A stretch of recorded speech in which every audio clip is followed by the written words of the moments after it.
Obrigado, Senhor, por mais essa manhã que podemos estar reunidos aqui com esse propósito de nos aperfeiçoar no entendimento do Teu recado para as nossas vidas. Abençoa-nos nesse tempo, abençoa-nos com edificação, com capacitação, que o Senhor possa se fazer presente em cada um de nós e que nossas vidas possam Te glorificar. Oramos assim em nome do Senhor Jesus. Amém. Bom, estamos na nossa quarta aula, chegando aqui na metade do curso. Como eu tenho dito, as passagens que a gente tem avaliado, elas são representativas do universo dos textos de dificuldade bíblica.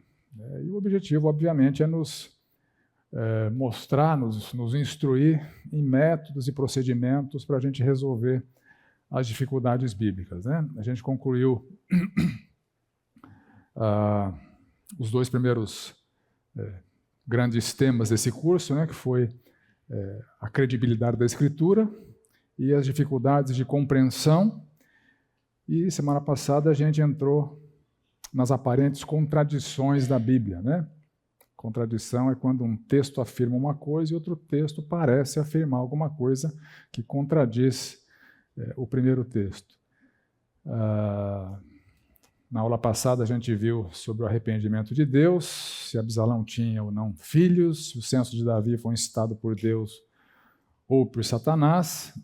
Deixei como lição de casa vocês averiguarem a discrepância numérica entre Crônicas e Reis. Discrepância é o próximo tema do curso. Quando a gente encerrar aqui as contradições, a gente entra nas discrepâncias.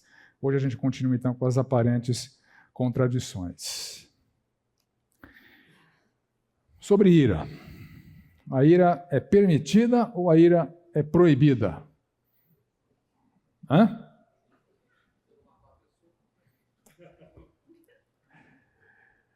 Se não matar a pessoa, tudo bem, pode odiar. Odiar, não tem problema, Olha só o texto de Efésios. Irai-vos e não pequeis. Não se ponha o sol sobre a vossa ira. Entretanto, você vai lá para Mateus.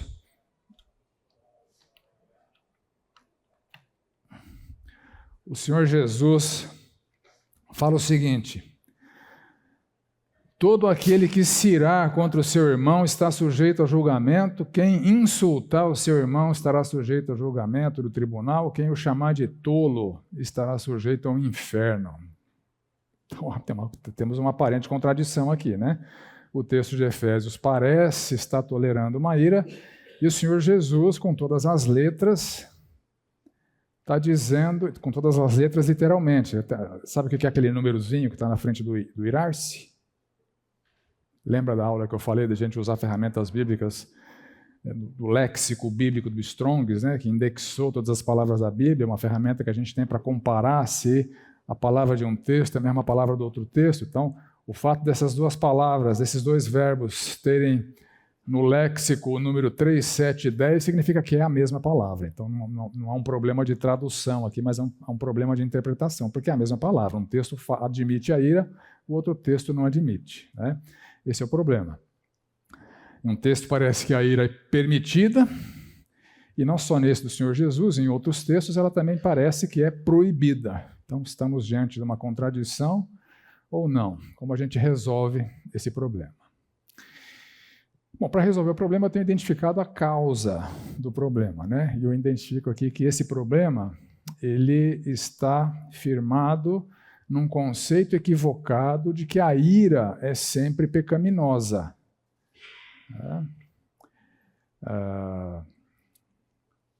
Normalmente a gente tem essa convicção, não? Ficar com raiva, ficar irado é pecaminoso sempre. Entretanto, a gente se depara com textos que nos ensinam que a ira é uma manifestação legítima e santa do próprio caráter de Deus. A ira de Deus se revela do céu contra toda impiedade e perversão dos homens que detêm a verdade pela injustiça.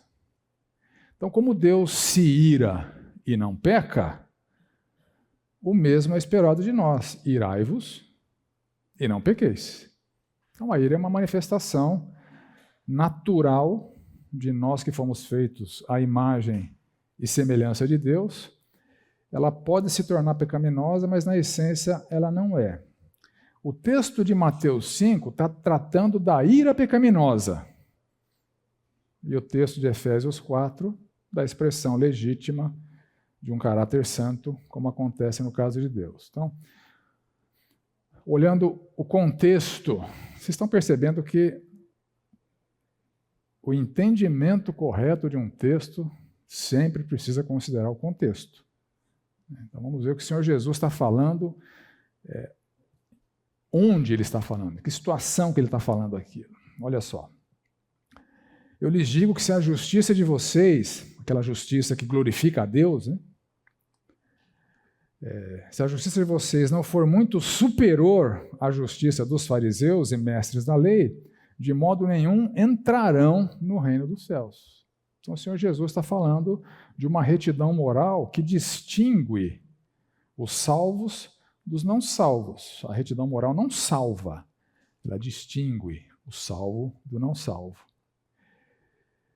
Vocês ouviram o que foi dito aos antepassados: não matarás, e quem matar está sujeito a julgamento. Eu, porém, lhes digo que todo aquele que se irá contra seu irmão está sujeito a julgamento, quem insultar seu irmão está sujeito a julgamento, quem chamar de tolo estará sujeito ao inferno do fogo. Então o Senhor Jesus está endereçando um comportamento típico daqueles fariseus que tinham uma justiça que revelava que eles não eram salvos. Então, quando Efésios 4:6 fala para a gente irar e não pecar, nós vemos que a ira se manifesta no contexto, a ira que se manifesta no contexto da santidade de Deus também deve se manifestar de maneira não pecaminosa em nós. Assim como Deus se ira e não peca, é esperado de nós que nós também nos iremos e não pequemos. Vou citar alguns exemplos de ira justificável, né? Que sentimento você vai ter? O que vai acontecer no seu interior se você presenciar uma cena onde seu filho está na escola sendo espancado por um coleguinha? Hã? Já respondeu de bate-pronto aqui, a ira, né? É legítima essa ira? É claro que sim. O garoto está cometendo um ato de violência contra uma criança inocente. É legítimo se irar, né? Agora, é legítimo espancar outro moleque, né? Odiar o outro moleque, assim por diante, né?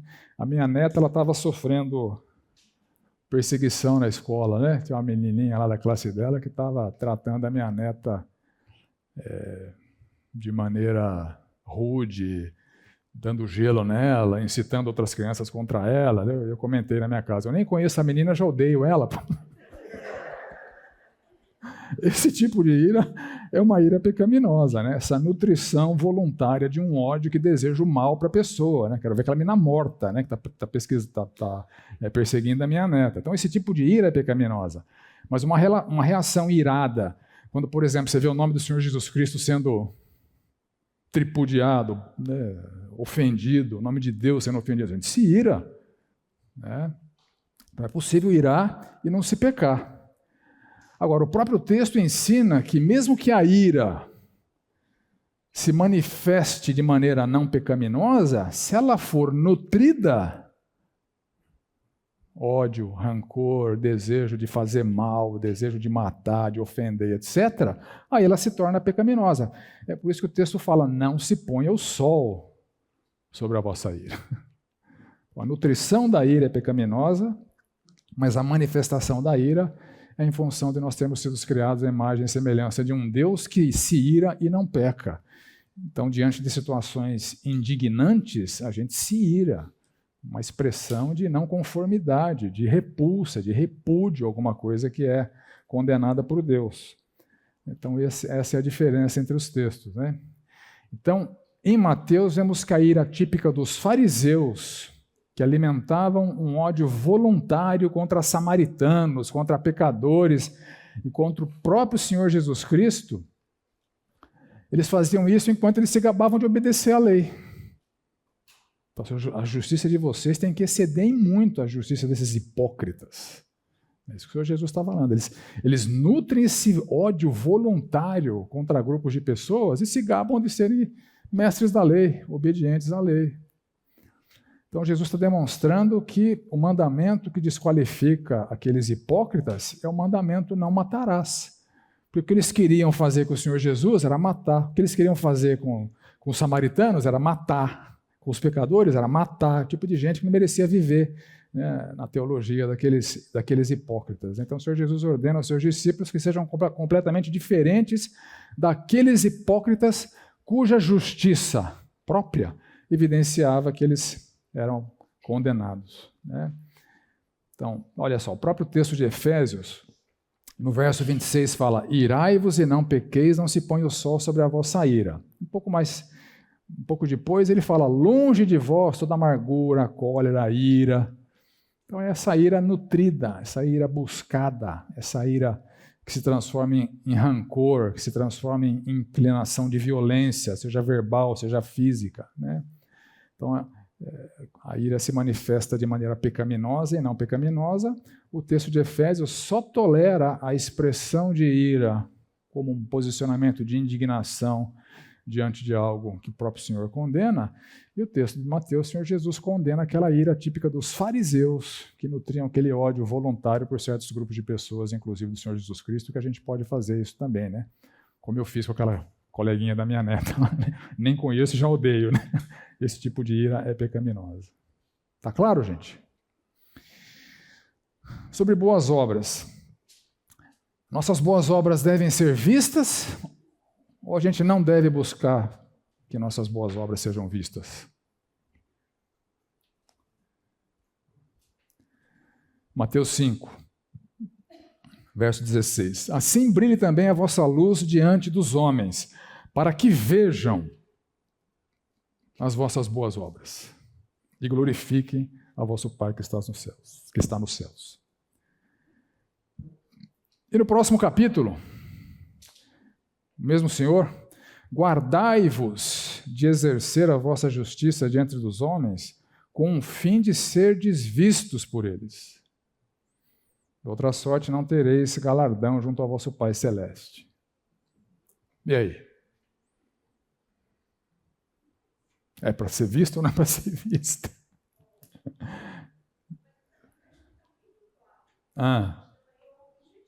Aham.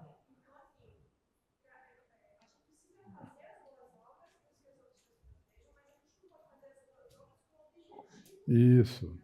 É isso mesmo. Exatamente isso. O Senhor Jesus, em um texto, afirma que as nossas obras precisam ser vistas. Isso é bom testemunho. Isso glorifica a Deus. No próximo capítulo, ele afirma que as obras não podem ser vistas, quando glorifica o autor da obra.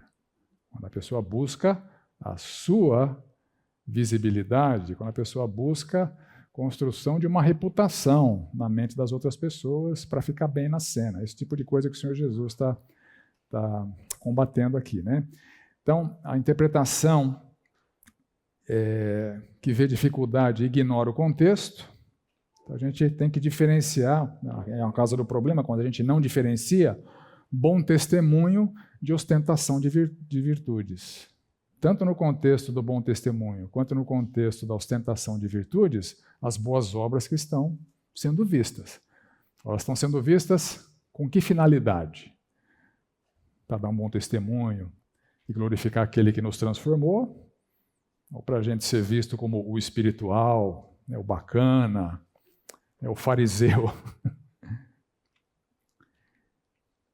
Então, olha só, né? Eu criei duas imagens aqui para a gente. A imagem a gente às vezes guarda bem mais do que conceitos, né? Então, eu criei a imagem aqui de uma ovelha reflexiva. Então, quando o bom testemunho glorifica o Senhor, isso é ordenado em Mateus 5,16. Brilha a vossa luz diante dos homens. Então, quando as pessoas percebem que nossas virtudes são obras do Senhor, brilhe a vossa luz diante dos homens, para que vejam as vossas boas obras e glorifiquem a vosso Pai que está nos céus. Então, um bom testemunho. Eu emprestei essa imagem aqui de uma ovelha reflexiva, né? Ela está brilhando uma luz que não é dela, ela só está brilhando porque Deus transformou a sua vida, né? Ao passo que o que é condenado, a ostentação de virtudes que visa a glória pessoal. Aí eu trouxe a imagem aqui do pavão cintilante. Quem é você? Uma ovelha reflexiva ou um pavão cintilante? Tem muito pavão aí querendo se passar por ovelha, né? Uma ovelha não vai querer se passar por pavão, mas tem muito pavão querendo se passar por ovelha reflexiva. Então o texto está, o Senhor Jesus aprova um contexto e reprova o outro contexto. Ok? Sobre Deus, nós somos sistematicamente ensinados que o Senhor é onipotente. O que é onipotência, gente?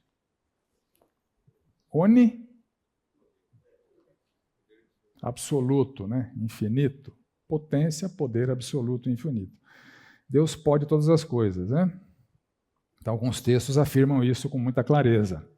Em Jeremias 32, eu sou o Senhor, o Deus de toda a humanidade. Há alguma coisa difícil demais para mim? A pergunta retórica, a resposta é não, né? Ou em Lucas 1, 37, porque para Deus não há impossíveis em todas as suas promessas. Em Lucas 18, mas ele respondeu, os impossíveis dos homens são possíveis para Deus. Então esses textos parecem apontar que para o Senhor nada é difícil demais, o Senhor consegue qualquer coisa, Ele pode qualquer coisa. A gente se depara com textos como, por exemplo, de Juízes 1:19, esteve o Senhor com Judá. O Senhor estava abençoando, capacitando Judá. E Judá, despovoou as montanhas, porém não expulsou os moradores do vale, porquanto tinham carros de ferro. Então parece aqui que o poder capacitador de Deus, que foi capaz de superar as montanhas, né, as batalhas nas montanhas, esse poder não conseguiu superar as batalhas nos vales, porque o pessoal lá estava mais armado, estava mais equipado. Então, tem uma limitação no poder de Deus, aparentemente, aqui, né? Ou em Tito 1:2, na esperança da vida eterna, que o Deus que não pode mentir. Então, se Deus não pode mentir, ele não pode alguma coisa, né? Então, afirmar que Deus pode todas as coisas parece uma contradição. Se somos fiéis, ele permanece fiel, pois não pode negar-se a si mesmo. Então, há textos que falam que Deus pode tudo, que nada é difícil demais para ele, e outros textos que falam que ele não pode algumas coisas, né? Uma aparente contradição. Como é que a gente resolve? Quando eu leio isso, não me parece que Deus que não pôde, me parece que eles que não conseguiram. Ou seja, eles foram capacitados por Deus num nível que foi suficiente para vencer as batalhas nas montanhas, mas não foi suficiente para vencer as batalhas nos vales, porque se Deus quisesse, ele fazia assim, morria todo mundo lá dos inimigos de Israel, né? Enferrujava tudo, né? Ou atolava tudo, né? Exatamente. Então, o texto de Juízes a gente resolve assim mesmo, né? Então, quem falhou, quem não teve capacidade para prevalecer, foi Judá, porque o nível de capacitação que ele recebeu do Senhor fez com que eles prosperassem nas batalhas das montanhas, mas não prosperassem nas batalhas dos vales, porque o Senhor tinha algum propósito que aqueles carros de ferro dos vales prosperassem contra Judá por alguma razão que a Bíblia não deixa clara, né? Então resolve-se assim mesmo, né? E quando o texto fala que Deus não pode mentir ou não pode negar-se, é falta de capacidade?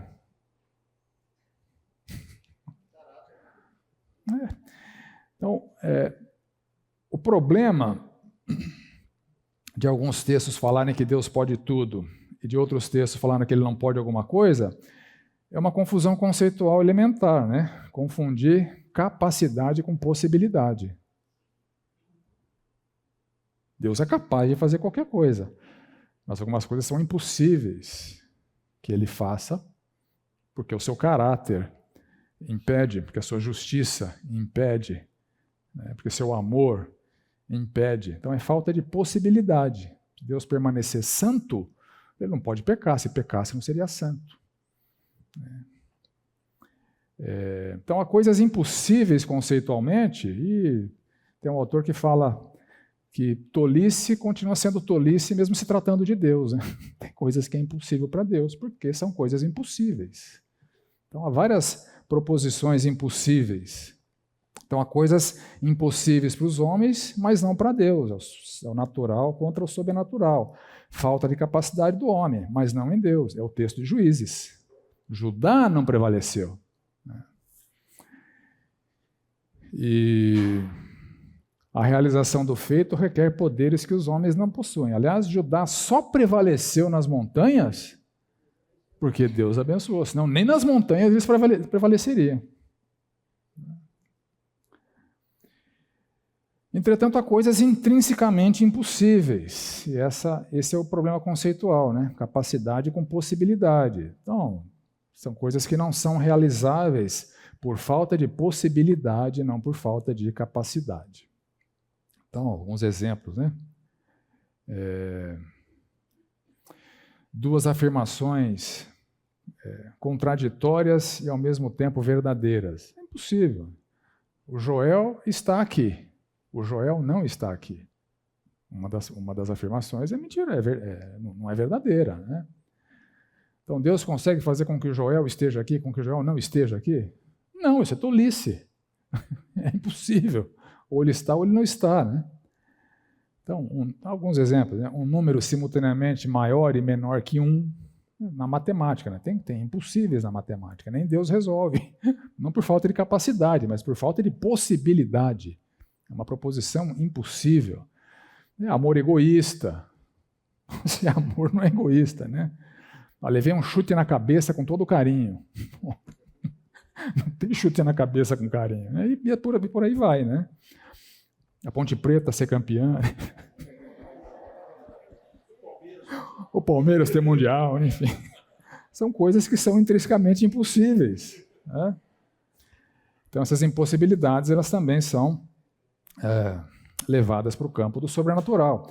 Aquilo que é intrinsecamente impossível não compromete o conceito de onipotência, que é a capacidade infinita. Então, é impossível que Deus minta ou peque, porque Ele é santo. Se mentisse ou pecasse, não seria santo. Não há falta de capacidade, há falta de possibilidade. Ele não pode. No caso de Judá, né, como a Patrícia percebeu, quem não expulsou por limites de capacidade foi Judá e não Deus. Deus capacitou num nível suficiente para triunfar nas montanhas e não triunfar nos vales. Então, um problema básico de conceito. Confundir capacidade com possibilidade. Agora, esse aqui é mais cabeludo, né? Isso aqui foi só para aquecer. Para a gente chegar no cabeludo aqui. Como Jesus pode ter afirmado que há salvação pelas obras, enquanto outros textos afirmam que é somente pela lei? Pela fé. Pela fé. Olha o texto de Lucas. Certo homem de posição perguntou-lhe: Bom mestre, que farei para herdar a vida eterna? Aí o Senhor Jesus responde: Por que me chamas bom? Ninguém é bom senão um que é Deus. Sabes os mandamentos: não adulterarás, não matarás, não furtarás, não dirás falso testemunho, honra teu pai, tua mãe. Então, olha só. O homem perguntou, o Senhor respondeu. Qual foi a resposta do Senhor? Que farei para herdar a vida eterna? O que o Senhor respondeu? Guarde os mandamentos.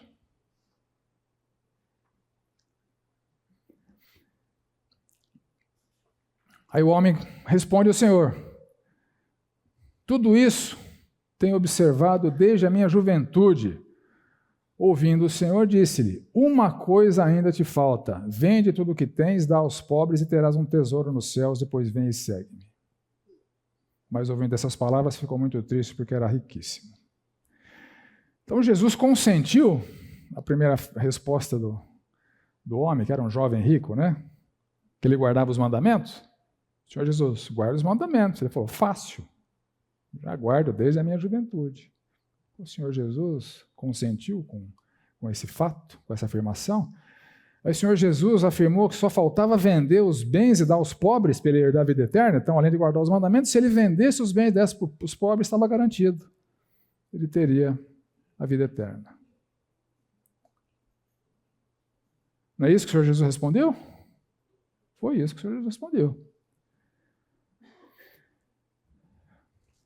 Aí o texto continua. Jesus, vendo assim triste, porque era muito rico, né? Não queria vender os seus bens, quão dificilmente entrarão no reino dos céus os que têm riquezas. Porque é mais fácil passar um camelo pelo fundo de uma agulha do que entrar um rico no reino de Deus. Os que ouviram isso disseram, quem pode ser, sendo assim, quem pode ser salvo? Jesus, mas ele respondeu, os impossíveis dos homens são possíveis para Deus. Então, para ser salvo, além de guardar os mandamentos, a pessoa tem que implementar uma pobreza voluntária na vida. Não é essa a linha do raciocínio que o Senhor Jesus está dizendo? E o Senhor Jesus parece afirmar que mesmo se a pessoa guarde os mandamentos, se ele não implementar a pobreza voluntária, ele não vai ser salvo, porque é mais fácil passar um camelo pelo buraco de uma agulha do que entrar um rico no reino de Deus. Obviamente o Senhor Jesus está falando uma linguagem hiperbólica aqui, né? Para contrastar justamente a dificuldade, o tamanho do obstáculo que é para aquele que é rico entrar no reino de Deus. Mas, de qualquer forma, parece que o Senhor Jesus está ensinando que guardar mandamentos e a pobreza voluntária são os caminhos para herdar a vida eterna e para ser salvo. Não é isso que o Senhor Jesus está dizendo? Parece a história do coelhinho da Páscoa lá. Eu sei que a resposta é Jesus, mas parece o coelhinho da Páscoa, né?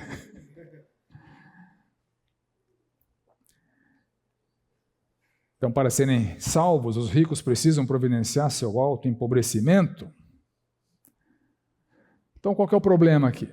A resposta completa de Jesus ao jovem, o texto de Mateus, né, nos conta que ele era jovem, que ele perguntou o que fazer para herdar a vida eterna, foi: obedeça aos mandamentos, venda seus bens e dê para os pobres.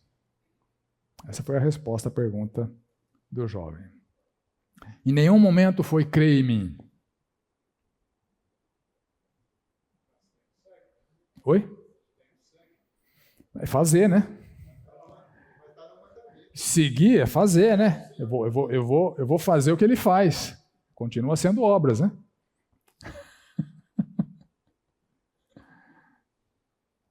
Então Jesus parece estar ensinando a salvação, a vida eterna, se herda mediante a realização de obras boas, de boas obras, obediência, generosidade ou pobreza voluntária.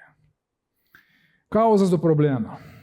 Agora que eu compliquei minha vida aqui, vou tentar responder. Causas do problema.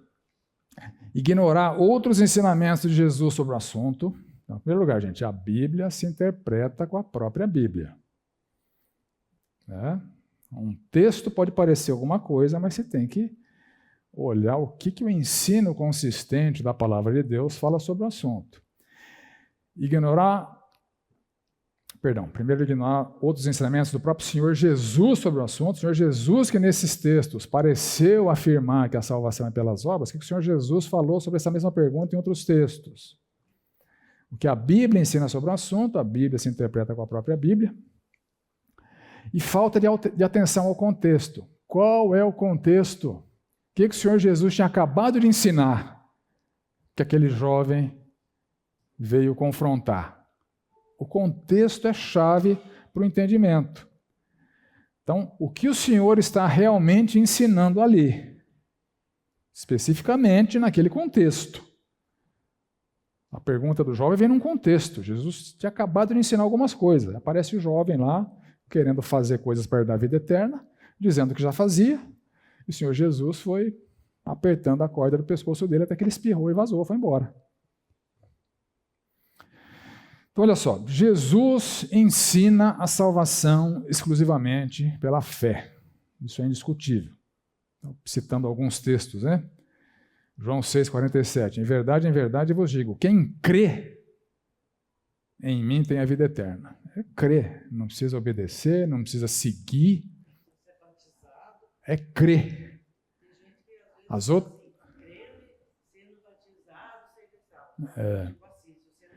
A fé não é suficiente, né? Tem que ter o rito, né?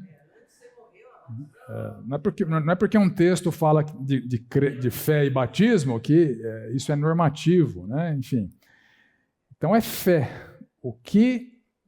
O gatilho para a salvação é a fé. Mas, obviamente, a fé vem acompanhada com o seguir, com a transformação, com a justiça, com as boas obras, que são efeitos e não causa da salvação. Quem crê em mim tem a vida eterna. Ou Lucas 7,50. Jesus disse à mulher: tua fé te salvou. Ou Lucas 17,19. Levanta-te e vai, tua fé te salvou. Então o Senhor Jesus ensina consistentemente, recorrentemente, que a salvação é exclusivamente pela fé. Em João 6, trabalhai não pela comida que perece, mas pela que subsiste para a vida eterna, a qual o Filho do Homem vos dará, porque Deus, o Pai, o confirmou com seu selo.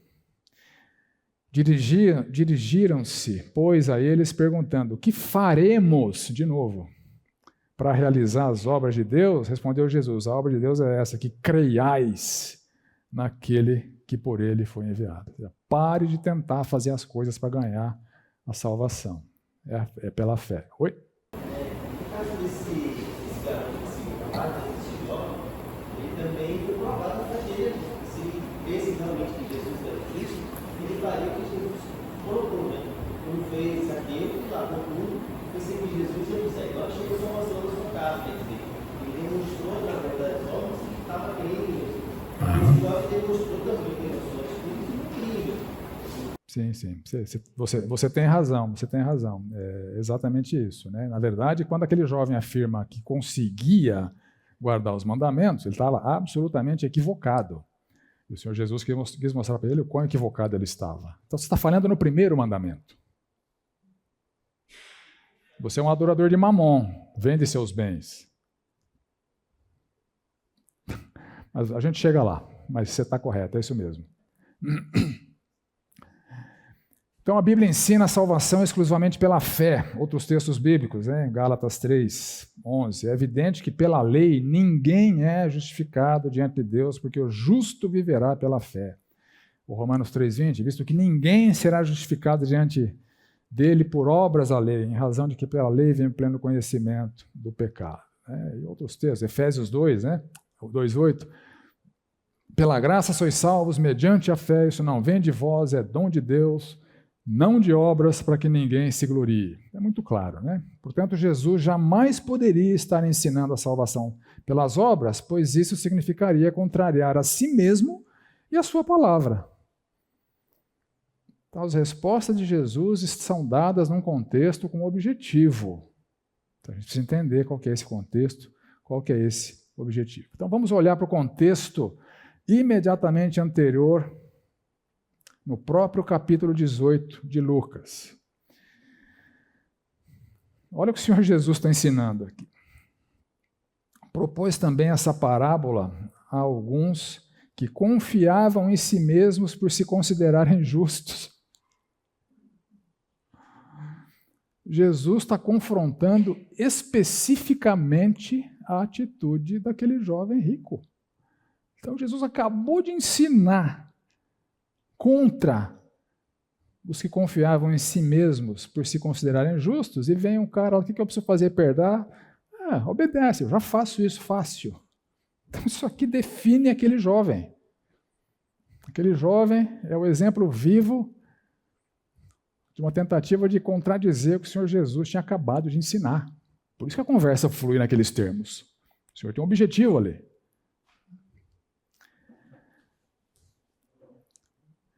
O fariseu, posto em pé, orava de si para si mesmo desta forma: ó Deus, graças te dou, porque não sou como os demais homens.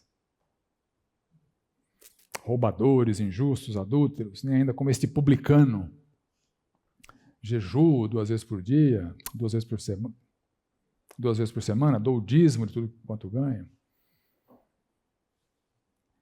Ao passo que o publicano, estando em pé, então, o Senhor Jesus contando essa história, né? O publicano estando em pé, longe, não ousava nem se aproximar, nem ainda levantar os olhos ao céu, mas batia no peito dizendo: ó Deus, sê propício a mim, pecador.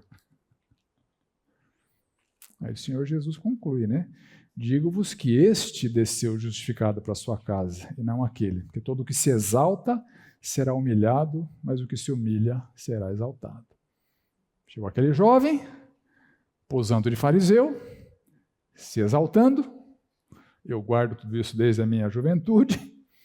O que se humilha, o que se exalta será humilhado. O que aquele jovem precisava? Ser humilhado. Ser confrontado com a realidade que ele não guardava nem o primeiro mandamento, quanto mais todos. Esse foi o objetivo do Senhor Jesus. O Senhor Jesus também, naquele mesmo capítulo, no verso 15, trazia-lhe também as crianças, para que as tocasse. Os discípulos, vendo, as repreendiam. Imagina aquela molecada fazendo festa para Jesus ali, né?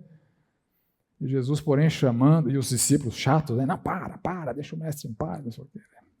Jesus, porém, chamando-as para junto de si, ordenou: deixai vir a mim os pequeninos e não os embaraceis, porque dos tais é o reino de Deus.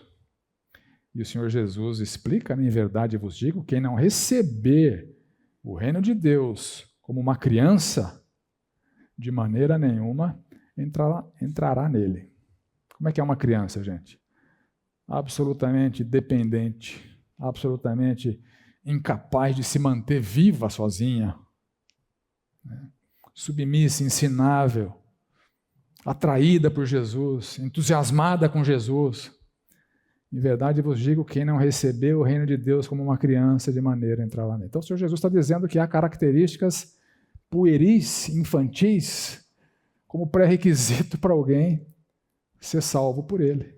Quem se aproxima de Jesus como um fariseu que se gaba de cumprir a lei, não vai entrar no reino de Deus. Tem que se aproximar como uma criança, frágil, dependente, submissa, entusiasmada com Jesus.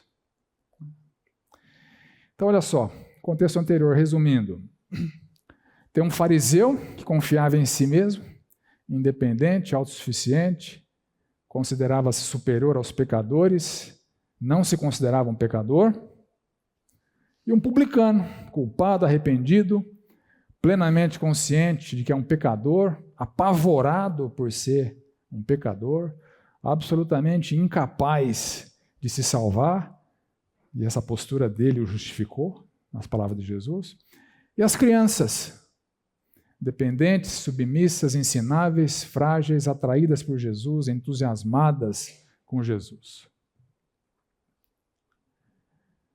Com qual desses personagens recém-apresentados por Jesus que o jovem rico se identificava? Com o publicano? Com uma criança? Fariseu. Então o cara veio fazer uma pergunta para contrariar o que o Senhor Jesus tinha acabado de ensinar. Esse é o contexto. Aí o diálogo segue. Fora desse contexto, o diálogo ensina a salvação pelas obras. Naquele contexto, o diálogo está confrontando a postura do jovem rico que está contrariando o ensinamento prévio do Senhor Jesus. Pode falar. Só lá dentro aí, só para... Porque também esse mesmo debate de questão de herdar a salvação também, dentro de outro contexto, agora nós temos também, Nicodemos também, que Jesus aplica também uma outra situação para aquele debate, né? Tem que nascer de novo. Nesse caso específico, o jovem rico era a questão... Para cada dificuldade, o Senhor Jesus endereçava de uma maneira, né? O novo nascimento é um ato subsequente à fé, né? A gente teologicamente sabe isso. Ninguém nasce de novo se não crê. Para nascer de novo precisa crer.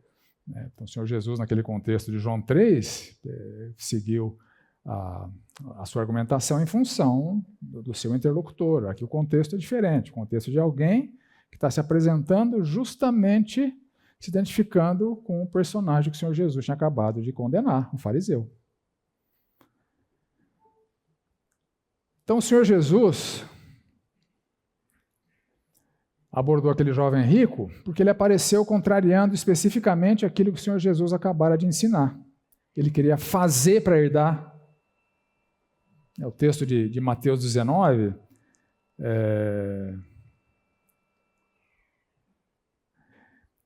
a tradução, a palavra está diferente aqui, né?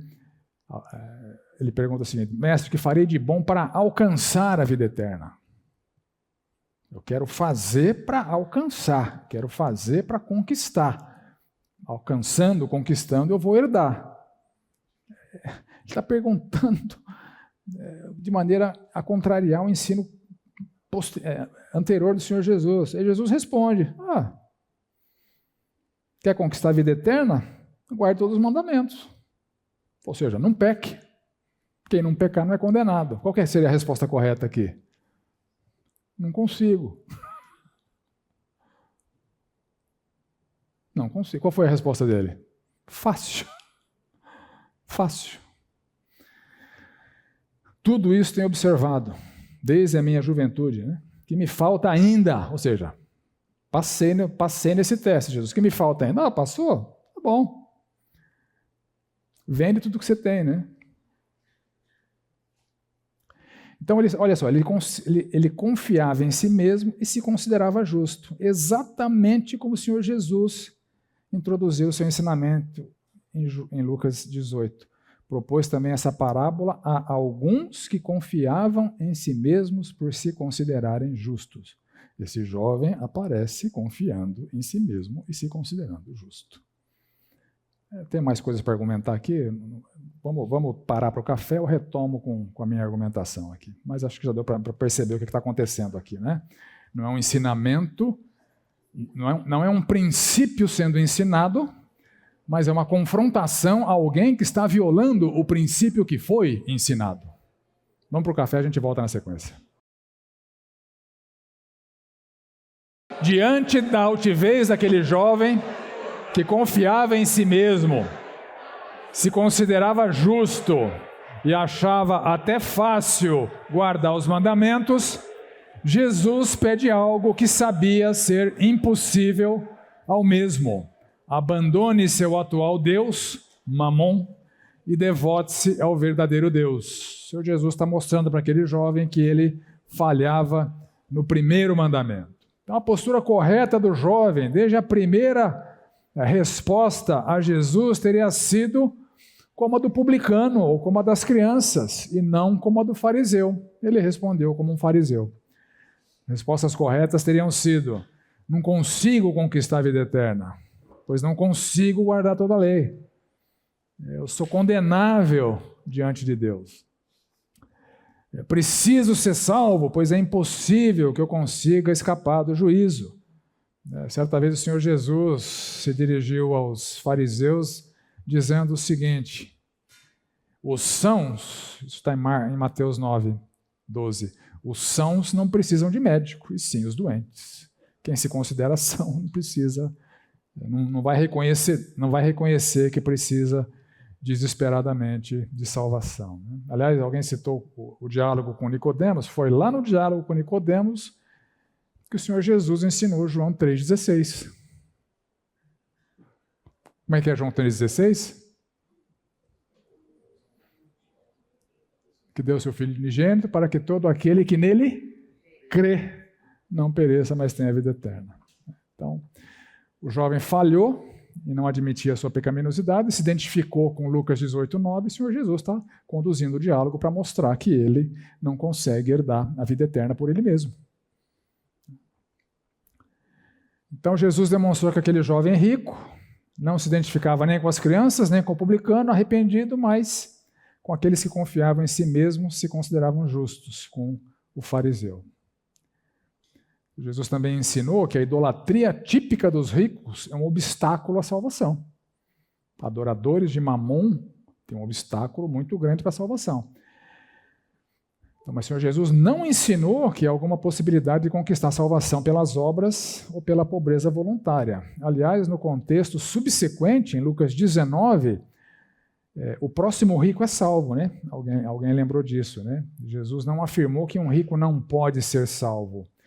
É mais difícil passar um camelo pelo buraco de uma agulha do que um rico entrar no reino de Deus, mas o que é impossível para os homens é possível para Deus. Então Deus consegue fazer um camelo passar pelo buraco de uma agulha. Tanto é que o próximo rico, o Zaqueu, o texto do Zaqueu termina assim: hoje houve salvação nesta casa, pois que também este é filho de Abraão, porque o Filho do Homem veio buscar e salvar o perdido. O Zaqueu foi salvo porque reconheceu que estava perdido, por isso que ele foi salvo. Ok? Dúvidas? Contribuições? Está claro? Então, o Senhor Jesus, muito cuidado em não afirmar o que o Senhor Jesus não está afirmando. Tem que olhar o contexto. Este é um ensino universal ou é uma abordagem específica com alguém? É o caso aqui, é uma abordagem específica com alguém. O Senhor Jesus não está fazendo proposições universais. Ele está confrontando alguém que está contrariando a sua proposição universal. Esse é o contexto que o diálogo se dá. Ok, ainda falando de salvação ou de justificação, é pela fé ou pelas obras? Oi? Pela fé. Alguém crê que é pelas obras? Não, Tiago cria. Quer ver? Vamos ver aqui.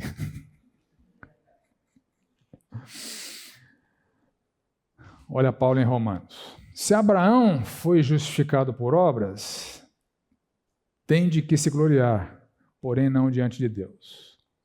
Pois que diz a Escritura? Abraão creu em Deus, e isso lhe foi imputado para a justiça. O texto de Gálatas: por obras da lei ninguém será justificado. Aí a gente vai para Tiago, o irmão do Senhor. Capítulo 2, 21. Não foi por obras que Abraão, o nosso pai, foi justificado? Quando ofereceu sobre o altar o próprio filho, Isaque? Verificais que uma pessoa é justificada por obras e não por fé somente. É uma visível, aparente contradição, não é? O problema aqui é que Paulo parece ensinar uma coisa que Tiago contradiz. Parece que a doutrina de justificação de Paulo, pela fé, é diferente da doutrina de Tiago, pelas obras. E esse é um problema tão grande. Olha só o comentário do Martinho Lutero, no prefácio da sua tradução do Novo Testamento. Olha o que Lutero fala a respeito de Tiago. Portanto, eu o considero, Tiago, não como uma epístola apostólica, pois ele se opõe a todos estes, João, Paulo, Pedro, ao dizer que somente as obras justificam. Por isso, para mim, é uma verdadeira epístola de palha, pois não tem nada da natureza do Evangelho. Ou seja, nem Lutero conseguiu superar essa dificuldade. Preferiu considerar a epístola de Lutero como alguma coisa sem valor, palha, vai queimar, não vai sobrar nada. Então, mesmo personagem, Paulo afirmando algo oposto do que Tiago. Então, causas do problema. Ignorar, de novo, o contexto de Tiago. Ignorar o assunto que Tiago está abordando, que é diferente do assunto que Paulo está abordando. Ignorar a tese que o Tiago está defendendo. Se entender o contexto, o assunto e a tese, você vai ver que Tiago não está contradizendo Paulo. E Lutero estava absolutamente errado ao considerar Tiago como uma obra sem valor. Solução. Olha só, contexto, gente. Tiago também ensina que Abraão creu e foi justificado por isso. Tiago também afirma a doutrina idêntica à de Paulo. Tiago 2, 23. Se cumpriu a Escritura, a qual diz: ora, Abraão creu em Deus e isso lhe foi imputado para a justiça. Justificação pela fé. Tiago reafirmou a justificação pela fé. O assunto de Tiago é o seguinte: fé verdadeira versus fé falsa. evidências da autenticidade da fé ou da falsidade da fé. Esse é o assunto de Tiago. Mas ele afirma que a justificação é pela fé. Agora, tem gente que diz que tem fé e não tem. Paulo não está tratando disso. Paulo está tratando da proposição teológica universal. Justificação exclusivamente pela fé. Proposição com a qual Tiago concorda plenamente. Ele próprio escreveu isso. Agora, o assunto de Tiago é essa confrontação do que é autêntico e do que é mentiroso em termos de fé. A tese do Tiago é o seguinte: alguém pode afirmar falsamente que é crente, mas suas obras demonstrarão a falsidade da sua fé. Essa é a tese de Tiago, não tem contradição nenhuma. O assunto é outro, a tese é outra. Paulo também Concorda? Deus mesmo prepara as duas obras para que a gente faça. Exatamente, é uma consequência da fé. Né? Se há uma fé e não há a subsequente manifestação de boas obras, conforme Efésios capítulo 2, versos de 8 a 10, é uma evidência de que a alegação de genuinidade da fé é mentirosa, é falsa. Então, olha o desenvolvimento da tese de Tiago. Meus irmãos, Tiago que disse que Abraão creu e foi justificado por isso. Meus irmãos, qual é o proveito se alguém disser, é uma fé alegada, se alguém disser que tem fé, mas não tiver obras, pode acaso semelhante fé, essa aí, não a de Abraão, essa aí, pode semelhante fé salvá-lo? Aí ele fala o seguinte: até os demônios dizem que creem em Deus. Então, essa é a tese do Tiago. Então tem gente que fala que tem fé, os demônios também falam. Essa fé pode salvar? Não é falar que tem fé. Salvação não é dizer que tem fé, é crer de fato. Né? Fala, meu bem.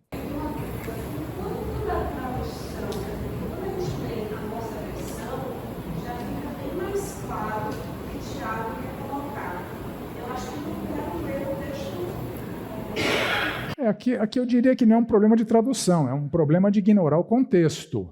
Se você pegar os textos que Tiago está falando de uma fé que não salva e de obras que justificam, e isolar isso do contexto de Tiago, você vai chegar às conclusões de Lutero. É falta de análise do contexto e não um problema de tradução. Tá? Eu acho que do jeito que já está aqui hoje, não me traz um problema. Mas Lutero talvez para mim do original. A tradução facilita o nosso entendimento? Não, a tradução é ótima. A tradução é ótima, é isso mesmo. Né? Em um texto anterior, Tiago afirma que Abraão creu e isso foi imputado para a justiça, e num texto subsequente tem gente que fala que tem fé e não tem obras. Esse tipo de fé pode salvar? Então Tiago está apresentando a fé verdadeira, a de Abraão, em contraste com a fé mentirosa, daqueles que dizem que têm fé e não expressam nenhum ato de bondade para com ninguém. Tá? Então Tiago usa o mesmo exemplo de Paulo, Abraão, como uma finalidade diferente da de Paulo. Tiago quer demonstrar que a fé que justificou Abraão era verdadeira porque era operosa. A evidência da veracidade da fé de Abraão era a operosidade da fé de Abraão. Deus mandava, ele obedecia, sem questionar Deus. Né? Obviamente que Deus não queria a morte do filho dele. Né? Deus queria mostrar para Abraão que ele, de fato, tinha uma fé genuína. Né? E a tese do Tiago, né, explicada aqui no verso 2,14, qual é o proveito se alguém disser que tem fé e não tiver obras? Esse tipo de fé não salva. É isso que o Tiago está defendendo. Né? Assim como o corpo sem espírito é morto, a fé sem obras é morta. Ou seja, existe uma alegação de fé que até os demônios têm, mas que não é a fé que justifica. Essa é a tese de Tiago. Então não tem contradição entre Tiago e Paulo. Paulo não está tratando disso, Tiago está. O que justificou Abraão, segundo Tiago? Isso, o quê? Abraão creu. lhe foi imputado para a justiça. Está claro, gente? Então, de novo, né, você percebe aqui que uma ferramenta fundamental para uma boa exegese bíblica é o contexto.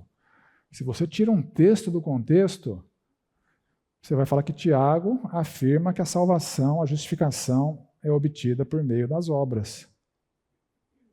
Essa não é a tese de Tiago. Tiago está dizendo que a fé demoníaca não é operosa, uma fé mentirosa. Tá? Dúvidas? Ainda dentro do assunto,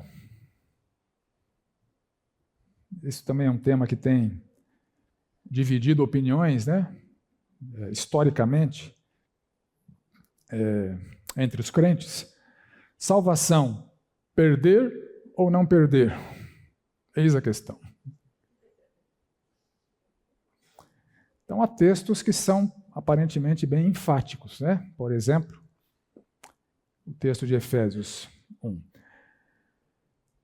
Nele, quando vocês ouviram e creram na palavra da verdade, o evangelho que os salvou, vocês foram selados com o Espírito Santo da promessa, que é a garantia da nossa herança até a redenção daqueles que pertencem a Deus para o louvor da sua glória.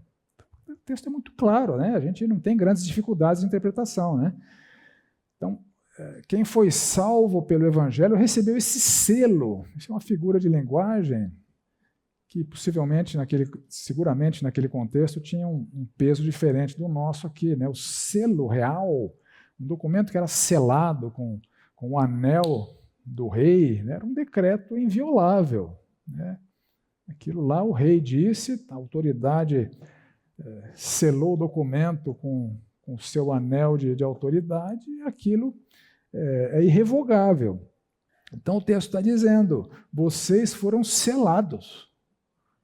Deus colocou seu selo, está salvo. Isso é irrevogável. Esse selo é a garantia da herança até a consumação da redenção daqueles que pertencem a Deus. Então, o texto não tem grandes dificuldades de interpretação para a gente concluir que ele está falando de garantia, da irrevogabilidade do selo real. Se Deus selou, ninguém no universo tem autoridade para revogar esse selo. Aí você pega textos como, por exemplo, de Hebreus, capítulo 6, e esse é o principal texto utilizado para argumentar a respeito da falsa doutrina da perda da salvação. No texto de Hebreus a gente lê o seguinte, é impossível, pois, que aqueles que uma vez foram iluminados, provaram o dom celestial, se tornaram participantes do Espírito Santo, provaram a boa palavra de Deus e os poderes do mundo vindouro e caíram. Sim, é impossível outra vez renová-los para arrependimento, visto que de novo estão crucificando para si mesmo o Filho de Deus e expondo a ignomínia. Então está parecendo que Hebreus está contrariando Efésios. Essa queda, né, segundo a tese que afirma que Hebreus está defendendo a perda da salvação, essa queda revogou o selo, porque quem caiu, nos termos que ele está dizendo aqui, é impossível que ele volte a se arrepender. E o texto continua. A terra que absorve a chuva, que frequentemente cai sobre ela e produz erva útil para aqueles por quem é também cultivada, recebe bênção da parte de Deus, mas se produz espinhos e abrolhos, que tipo de obras, né? É rejeitada, perto está da maldição, e seu fim é ser queimada. Então está falando daqueles que foram iluminados, provaram o dom celestial, se tornaram participantes do Espírito Santo, provaram a boa palavra de Deus, os poderes do mundo vindouro e caíram, perto estão da maldição, seu fim é ser queimado. O texto está aparentemente afirmando que Deus revoga a salvação que ele concedeu. Então, há textos que parecem dar garantias sobre essa irrevogabilidade da salvação, e outros textos, principalmente Hebreus 6, também Hebreus 10, parecem advertir sobre a possibilidade de um crente perder a salvação que um dia lhe foi concedido. Então, causas do problema, na minha avaliação. Na minha avaliação, o problema é causado quando há equívocos no entendimento do significado dos textos que parecem insinuar a perda da salvação. Então, como eu afirmei, a Bíblia se interpreta pela própria Bíblia e a Bíblia não se contradiz. Então, se há um ensino consistente, sistemático, recorrente a respeito da segurança eterna, se você tem uma interpretação que está levando à conclusão de que um texto fala de outra coisa, possivelmente a sua interpretação, é bem provável, né, que a sua interpretação esteja errada. Outra causa de problema, influência de sistemas doutrinários, autores, pregadores e contextos impregnados com tal equívoco. Eu vim de um contexto que era impregnado com a falsa doutrina da perda de salvação, antes de chegar aqui na igreja, né? Era uma doutrina tida como verdade. As pregações tratavam disso. Você foi salvo, mas se você pisar na bola, Deus vai te dar uma bicuda de colocar para escanteio. Esse era o ensino. E também notícias de apóstatas que se declararam ex-crentes. Vira e mexe a gente ouve. Você é crente? Eu já fui crente. Hoje em dia eu não sou mais, né? Não acredito em nada disso. E aí? Cai em Hebreus 6. Confundir ensinos sobre rigor disciplinar de Deus aos seus filhos com perda de salvação. E aqui eu já começo a trazer um pouco de luz para o texto de Hebreus, né? Eventualmente, o ensino, a abordagem da disciplina é tão severa que parece que o camarada está perdendo a salvação. É o caso de Hebreus 6, é o caso de Hebreus 10. Né? E confundir a possibilidade da presença de não salvos nas reuniões da igreja com perda de salvação. É o que o Senhor Jesus ensinou sobre o joio e o trigo. Muitos joios, oportunamente, se afastarão. Vão se identificar, mas eu fui crente. Não foi crente, você foi joio. Você tinha a fé de Tiago, lá do que os demônios têm. Outros não. Tem joio que só lá na consumação dos séculos. Né? O Senhor Jesus ensina que eles vão ser separados do trigo. Olha o ensinamento de Jesus sobre o joio. Né? Outra parábola lhes propôs, dizendo: o reino dos céus é semelhante a um homem que semeou boa semente no seu campo. Mas enquanto os homens dormiam, veio o inimigo dele, semeou o joio no meio do trigo e retirou-se. O campo é o mundo, a boa semente são os filhos do reino, o joio são os filhos do maligno. Então, quando a gente assume erroneamente que joio apóstata é crente que perdeu a salvação, é nisto que reside o erro doutrinário. O joio apóstata acontece, né? Eu fui crente. Não, nunca foi, né? É um joio. Joio é salvo? Não, né? Eles vão ser lançados na fornalha para queimar. Joio não é salvo, nunca foi. Vestia a camisa do time lá, né? Não estava escalado, né?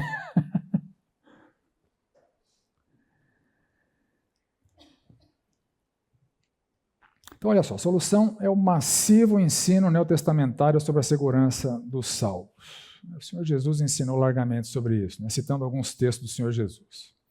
Todo aquele que o Pai me dá, esse virá a mim, o que vem a mim, de modo nenhum o lançarei fora. Quem é trigo é trigo. Pode ser um trigo ruim, né? Dá uma farinha esquisita, mas é trigo, né? E a vontade de quem me enviou é esta, que nenhum eu perca de todos que me deu. Quem foi dado para Jesus, se identifica com a fé verdadeira, não vai ser perdido por Jesus. A vontade de meu Pai é que todo homem que vir o Filho e nele crer tenha a vida eterna e eu o ressuscitarei no último dia. Não tem exceção. Não tem cláusula de exceção. Ah, mas o que o camarada precisa fazer para manter a sua salvação? Quem pensa que precisa fazer alguma coisa para manter a salvação, não entendeu o que significa salvação. Salvação é concedida sem mérito, sem conquista, ela é mantida sem mérito, sem conquista, e ela é consumada sem mérito, sem conquista.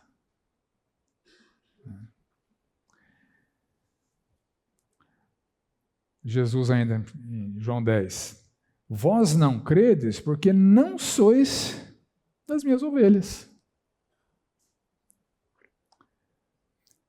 Eu lhes dou a vida eterna, jamais perecerão, ninguém as arrebatará da minha mão. Aquilo que meu Pai me deu é maior que tudo, e da mão do Pai ninguém pode arrebatar.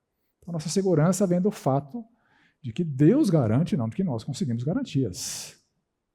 Quem pensa que consegue garantias vai desovar na falsa doutrina de que vai perder a salvação, porque não consegue garantir.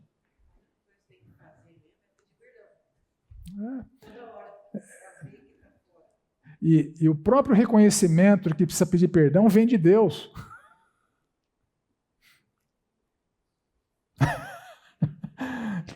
A gente é absolutamente passivo no processo. A iniciativa é de Deus, o mérito é de Deus, a garantia é de Deus. Quem pensa que tem que fazer alguma coisa para se garantir não entendeu a essência da doutrina da salvação. O texto de Pedro, né? Bendito seja o Deus e Pai de nosso Senhor Jesus Cristo, que segundo a sua grande misericórdia nos regenerou para uma viva esperança mediante a ressurreição de Jesus Cristo dentre os mortos, para uma herança que não pode ser destruída, que não fica manchada, que não murcha, que está reservada nos céus para vocês, que são guardados pelo poder de Deus. Quem garante, gente? É o poder de Deus. Então, se o poder de Deus garante, como é que o texto de Hebreus fala de alguém que caiu? O que é esse caiu? O entendimento dessa queda de Hebreus precisa estar consistente e coerente com todo o ensino neotestamentário sobre a segurança eterna. Olha que interessante. Isso aqui é muito interessante. Mesmo erros doutrinários, a pessoa crê numa heresia. Mesmo erros doutrinários não comprometem a salvação. Olha que interessante, gente. Depende do erro, né? Quando Paulo escreve para Timóteo, ele está tratando de alguns que se desviaram da verdade, assegurando que a ressurreição já se realizou. Os alegoristas, né? A ressurreição não é literal, é uma ressurreição alegórica. Estão pervertendo a fé a alguns. Tem gente entrando nesse barco, acreditando que a ressurreição anunciada na Bíblia já aconteceu. Olha só o verso 19. Entretanto, o firme fundamento de Deus permanece tendo este selo. O Senhor conhece os que lhe pertencem, mesmo que eventualmente eles caiam na lábia de falsos mestres.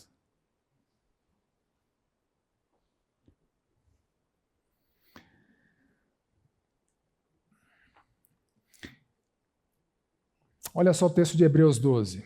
Na vossa luta contra o pecado, vocês ainda não resistiram até o sangue. Então ele está admitindo que o crente vive em pecado, né? Vive em luta contra o pecado. Não pecar é uma luta, né, diária, contínua. Ele fala da exortação, filho meu, não despreze a correção que vem do Senhor, nem desanime quando você é repreendido por Ele. Aí depois ele conclui o texto assim: se estão sem essa correção, da qual todos se tornaram participantes, então vocês são bastardos e não filhos. Olha que interessante, até a própria disciplina de Deus aos filhos rebeldes é uma evidência da autenticidade da salvação. É o trigo que é disciplinado, o joio não é disciplinado. O joio é bastardo. E o bastardo vai ser punido no inferno. Então a solução aqui, minha gente, é o seguinte: o retrocesso espiritual é possível como expressão de carnalidade e imaturidade. O texto ali de 2 Timóteo fala o seguinte: numa grande casa, 2 Timóteo, onde as pessoas estavam dando ouvidos aos falsos mestres, mas o firme fundamento de Deus permanecia. Numa grande casa Não há somente utensílios de ouro e prata, há também de madeira e de barro.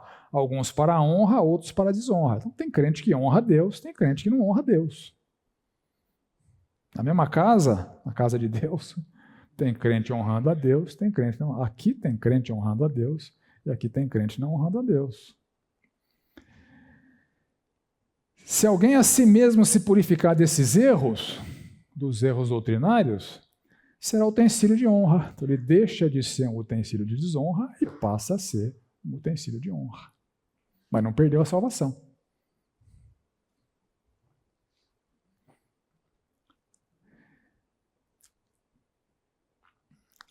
Então nenhum retrocesso espiritual, por mais severo que seja, de um crente, e a gente sabe que crentes retrocedem. A gente sabe que crentes retrocedem. Mas nenhum retrocesso espiritual de um crente terminará na condenação. Vai terminar na disciplina. Eventualmente até terminará na morte. Há textos que sugerem fortemente que o Senhor leve embora. Né? O Senhor ensinou que há joio no meio do trigo. E por mais que esse joio se pareça com o trigo, seu fim é a condenação. Alguns joios serão identificados aqui, são os apóstatas ex-crentes, né? Outros não. Isso é uma realidade que eventualmente só se consumará na eternidade. Então, isso aqui é só uma imagem para ilustrar essa semelhança entre joio e trigo, né? Do lado esquerdo é o joio, do lado direito é o trigo. Então, a primeira planta do joio é o trigo verde, é o joio verde, a primeira planta do trigo é o trigo verde. Então, eles são parecidos, né? Talvez o trigo tenha um pouco mais de semente do que o joio. Aí o trigo evolui para essa coloração dourada e o joio evolui para uma cor mais escura. Então, olha que interessante quando o Senhor Jesus fala: queres que vamos e arranquemos o joio? Não. O joio verdinho é bem parecidinho com o trigo verdinho. Para que ao separar o joio não arranqueis também com ele o trigo. Deixai-os crescer juntos até a colheita. Aí um vai ficar escurão, o outro vai ficar dourado. Aí é fácil separar um do outro. Interessante, né? Quando a gente identifica bem as figuras de linguagem que o Senhor Jesus está ensinando, parece que o texto ganha uma conotação diferente, né? Mais rica. Então, uma vez que o texto de Hebreus 6 não pode estar ensinando sobre a perda da salvação, porque estaria contrariando o próprio Senhor Jesus Cristo e a sua palavra, precisamos saber a quem se refere. Quem são os que caíram? Então tem duas possibilidades aqui. Um descrente que nunca foi salvo, e nem pode mais ser, o nível de obstinação dele é tão grande que é impossível renovar ele para o arrependimento. O que acontecia com aquela audiência farisaica do Senhor Jesus, que presenciava a presença é uma redundância, né? Presenciava as manifestações sobrenaturais do Senhor Jesus Cristo, curando enfermos, expelindo demônios, e eles preferiam afirmar que aquelas manifestações eram pelo poder de Belzebu do que pelo poder de Deus. Então vocês blasfemaram contra o Espírito Santo, vocês não têm chance. Esse é o desfecho daquele. Então, há certos tipos de queda que revelam uma obstinação tão grande que é impossível renovar para arrependimento. Isso é uma possibilidade, um descrente. Segunda possibilidade é um crente extremamente rebelde que passou do ponto de retorno no arrependimento. Se você lembra o texto de Mateus 18, a disciplina bíblica estabelecida pelo Senhor Jesus Cristo consiste em 3 passos, né? O último passo é dizer para a igreja, se a pessoa não se arrepender com a exortação da igreja, considera essa pessoa como gentia e publicana. E o texto de 1 Coríntios 5 fala de um camarada de Corinto que estava tão obstinado com o seu pecado que foi entregue para Satanás, para a destruição da carne, para que o espírito fosse salvo. Olha, mesmo alguém entregue para Satanás para ser destruído, ele não perdeu a salvação. Então, entregar para Satanás, para a destruição da carne, é uma linguagem forte, como é a linguagem de Hebreus. Perto está da maldição, seu fim é ser queimada. Então, a linha de interpretação que admite que Hebreus está tratando de um crente extremamente rebelde, ela também é uma possibilidade de interpretação, e essas duas alternativas de interpretação seriam coerentes com o resto da Bíblia e resolveria o problema. Então, o texto de Hebreus ou está falando de um descrente que nunca foi salvo, mas está tão obstinado que nem pode ser, ou está falando de um crente extremamente rebelde que passou do ponto de retorno no arrependimento, resta-lhe ser entregue para Satanás para a destruição da carne, a fim de que o espírito seja salvo. Então, qualquer uma dessas alternativas resolve o problema. Entretanto, só uma é correta, né?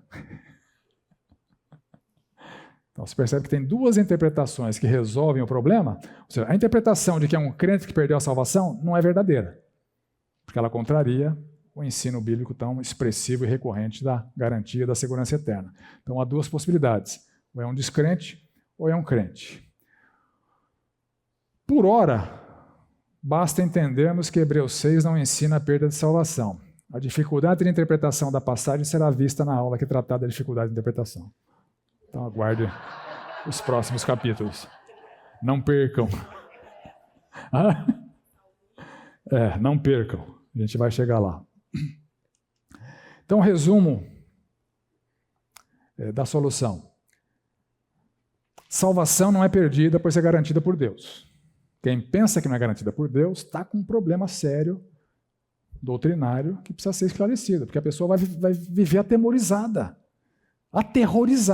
com medo de perder a salvação, porque ela pensa que é ela que garante. Então, o homem não participa nem da iniciativa, é Deus quem busca o homem, porque não há quem entenda, não há quem busque a Deus.